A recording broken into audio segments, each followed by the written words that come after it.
नमस्कार. रामकृष्ण हरी. आज कार्तिकी एकादशीच्या निमित्ताने एका वेगळ्या विषयावरती आपल्याशी संवाद साधणार आहे आणि एक व्हिडिओ सुंदर असा बनवण्याचा प्रयत्न आहे. या व्हिडिओच्या माध्यमातून आपल्यापर्यंत मैत्री काय असते, भगवान श्रीकृष्णांची मैत्री काय होती आणि तुमच्या माझ्या आयुष्यातील मैत्रीचे स्थान काय आहे याविषयी आपल्याशी संवाद साधणार. खरं तर आज आपल्याशी बोलत असताना भगवान श्रीकृष्ण म्हणजे त्यांचा विठ्ठल हे त्यांचाच अवतार असं म्हटलं जातं. कृष्ण आहे ते विष्णूचा अवतार आहेत असं म्हटलं जातं आणि कार्तिक एकादशीच्या निमित्तानं त्यांच्यावरती हा व्हिडिओ आहे. गोष्ट अशी होती की त्या द्वारकेचा अधिपती साक्षात भगवान श्रीकृष्ण, त्या भगवान श्रीकृष्ण ज्या वेळेला आपण शिकत होते, त्या शिकण्याच्या वयामध्ये होते आणि ते गुरुकुलामध्ये असताना सांदीपन ऋषींच्या आश्रमामध्ये होते. त्या सांदीपन ऋषींच्या आश्रमामध्ये शिकत असतानाची गोष्ट अशी की त्यांच्याबरोबर सुदामा नावाचा एक मित्र असतो.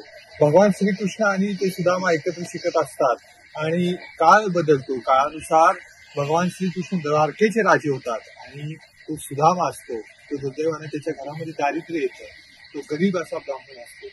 एक दिवस त्याची पत्नी असते, ती पत्नी त्याला म्हणते की सुदामा, तुम्ही आपल्या घरी दारिद्र्य आहे आणि त्यासाठी तुम्ही भगवान श्रीकृष्णांकडे गेलं पाहिजे, त्या द्वारकेच्या अधिपतीकडे गेलं पाहिजे.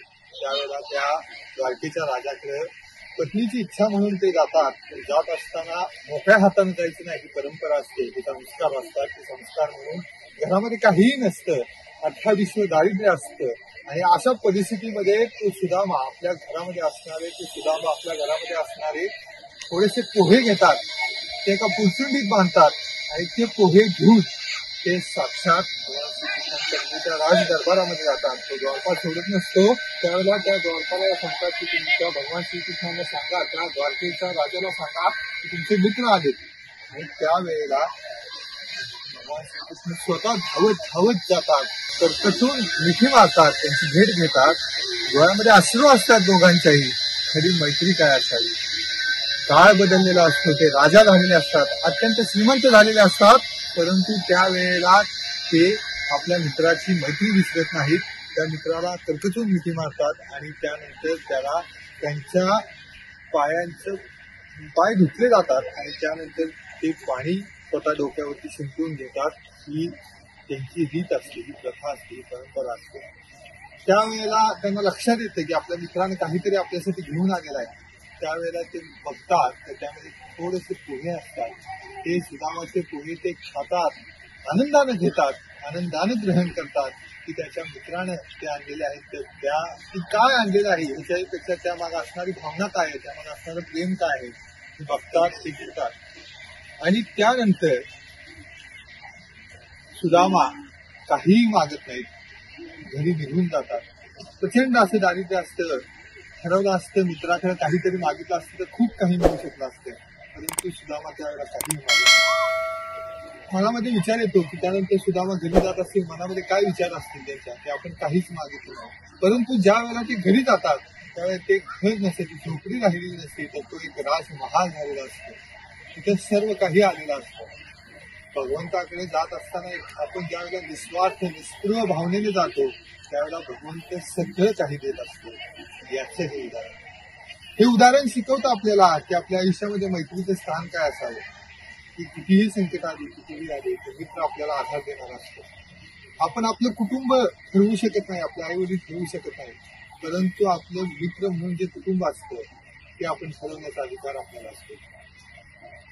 दोघा मित्रांची भांडणं होतात, त्यानंतर तो मित्र त्या दुसऱ्या मित्राविषयी एका वाळूमध्ये तो वाईट आहे असं लिहितो आणि त्यानंतरच तो दुसरा मित्र ज्या वेळेला त्यांच्यामध्ये वाद मिटतात आणि त्याला प्राण वाचवण्यासाठी तोच मित्र धावून येतो, त्यावेळेला तो दगडावरती हा मित्र माझा किती चांगला आहे असं लिहितो. ते वाळूमध्ये लिहिलेली गोष्ट असते ती विझून जाणारी असते. वाईट गोष्टी अशा ह्या वाऱ्यानुसार विरून जातील, परंतु चांगल्या गोष्टी दगडावरती लिहिल्या जातात. त्याचप्रमाणे आमच्या आयुष्यामध्ये हीच मैत्री ताकद देणारी, हीच मैत्री आम्हाला आमच्या आयुष्यात खूप पुढे मिळाली. आजच्या काळामध्ये प्रचंड अशा अडचणी आहेत, प्रचंड असे व्याप आहेत, प्रचंड डोक्यावरती ताण तणाव आहे. अशा वेळेला मित्र हा कसा आहे तर त्या वणव्यामध्ये गारव्यासारखा, की आम्हाला तो मित्र आधार देणार आहे, तो मित्र आम्हाला व्यक्त होण्यासाठी आमच्या गोष्टी समजून घेणार आहे. म्हणून आम्हाला हे मैत्रीचे स्थान खूप मोठं आहे. ते भगवान श्रीकृष्णांपासून आलेली मैत्री आहे. त्यानंतरच्या काळामध्ये आपण मैत्रीच्या अनेक गोष्टी आपल्याला माहित आहेत. त्यामुळं मित्रासाठी धावून जाणं, संकटाच्या काळात मित्राला वाचवणं, जग ज्या वेळेला त्या मित्राच्या विरुद्ध असते त्यावेळेला त्या मित्राच्या पाठीशी उभा राहून उभा राहणं, हे मित्रत्वाचे गुण आहेत. हे आमच्यामध्ये असले पाहिजेत. आम्हाला अनेक मित्र जोडता आले पाहिजेत. एक छान वाक्य होतं, जाईल त्या गावामध्ये आपलं घर करा, म्हणजे जाईल त्या गावामध्ये आपले अनेक मित्र बनवा. आयुष्यात आपल्याकडे ही कला हे असली पाहिजे. त्या दृष्टीनं की आजचा काळ धकाधकीचा आहे. सोशल मीडियावरचे मित्र आपल्या अंतःकरणातल्या भावना जाणू शकत नाहीत, हे वास्तव आहे. त्यावेळेला आपल्याला वास्तवातल्या आपल्या अंतःकरणातील भावना जाणू शकतील, आपल्याला योग्य मार्ग दाखवू शकतील, आपल्या मनाला एक आधार देऊ शकतील, आपल्या संकटाच्या काळात आपल्याला आधार देऊ शकतील.